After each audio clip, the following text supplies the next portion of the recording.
Gossip. I've never thought of it as positive. However, the dictionary notes gossip can involve sharing compliments or recounting positive actions of others. Hi, I'm Jo Smith and welcome. I was a nurse for 45 years and was told many things by patients and their families that I did need to document legally and report to the professionals who needed to know that information. However, on a personal level, I kept their confidence and still do. What do you think about gossip? If we're chatting and I mentioned that Sue is so thoughtful she came up with great ideas for a surprise birthday celebration, or Kirk is such a hard worker, he repaired the steps into our house and did a fabulous job, would you think that I'm gossiping? On the flip side, what would you think about me telling you Jeff has a drinking problem? I'm sure of it. I see him bring in lots of bottles and his trash bags are always full of empties. And Mary, she's always flirting with her neighbor Bill. I wonder if her husband knows that. How do I really know any of those things are facts? And what would be my point in telling you? As a former nurse, I do help people in our community at times, and there are times when an ambulance is called. Whenever the situation lends itself, I ask my neighbor what she or he wants me to tell the community. Sometimes the response is, just tell them I'm going to the hospital just to be checked out and make sure I'm okay, and ask them to pray for me.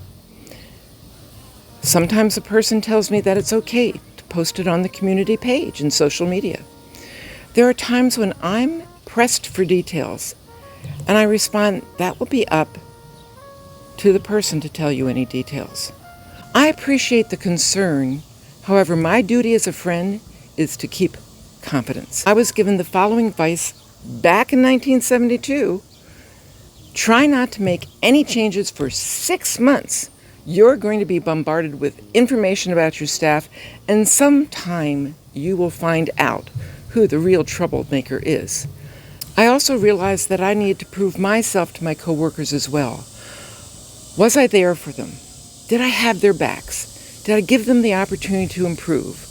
I'd worked with nurses who were like the Queen of Hearts in Alice in Wonderland. Off with their heads! I'd love to say I was Mary Poppins, practically perfect in every way, but I wasn't, and still am not. Mistakes are inevitable. How we handle them reveals our true character.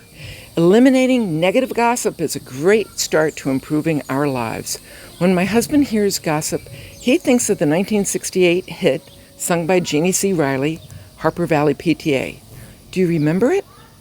Did you know the writer Tom T. Hall based it on a true story? I was about 9 years old, he explained, and heard the story and got to know this lady. I was fascinated by her grit.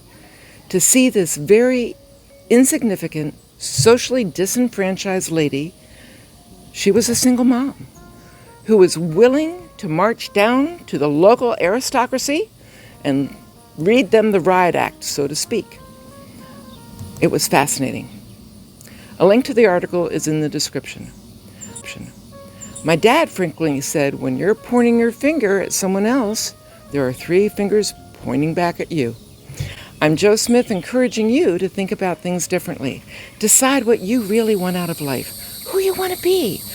Go for it, and don't let anyone or anything stop you.